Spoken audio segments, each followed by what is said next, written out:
যতক্ষণ পর্যন্ত মানুষের জ্ঞান বুদ্ধি ঠিক থাকে ততক্ষণ তার উপর নামাজ ফরজ থাকে। আর জ্ঞান বুদ্ধি ও মস্তিষ্ক যদি ঠিক না থাকে তাহলে তার উপর আর নামাজ ফরজ থাকে না।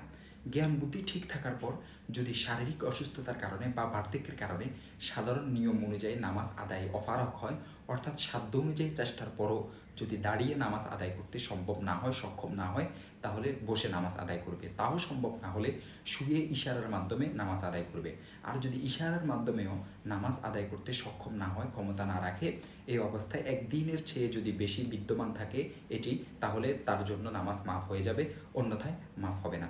অতএব হোশ জ্ঞান ঠিক থাকার পরও যদি কমপক্ষে ইশারার মাধ্যমে নামাজ আদায় করার সামর্থ্য থাকে, তারপরও নামাজ না আদায় করলে তাহলে সুস্থ হলে ছুটে যাওয়া নামাজ আদায় করতে হবে, কজা করতে হবে। কিন্তু যদি কজা করার পূর্বে তার ইন্তেকাল হয়ে যায় এবং ইন্তেকালের পূর্বে কাফারার ওসিয়ত করে গিয়ে থাকে এবং তার সম্পদও থাকে, তাহলে তার সম্পদের 1/3 সম্পদ থেকে কাফারা আদায় করতে হবে।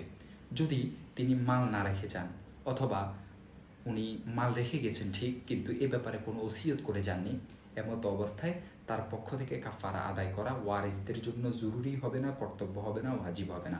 তবে ওয়ারিসগণ নিজেদের পক্ষ হতে আদায় করতে যদি চায় করতে পারবেন, আর তাদের জন্য এরূপ করাই উত্তম, ওয়ারিসরা এরূপ করাই উত্তম, এবং এর দ্বারাই মৃত ব্যক্তি তার শাস্তি হতে মুক্তি লাভও করতে পারে।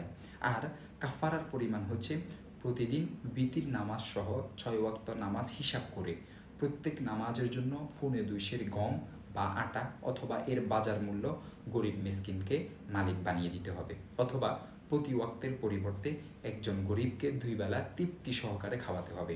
দেখতে পারেন ফতুয়ায়ে শামী 2 নং খণ্ড 72 নং পৃষ্ঠা এবং আদ-দুররুল মুখতার 2 নং খণ্ড 95 নং পৃষ্ঠা থেকে 100 নং পৃষ্ঠা।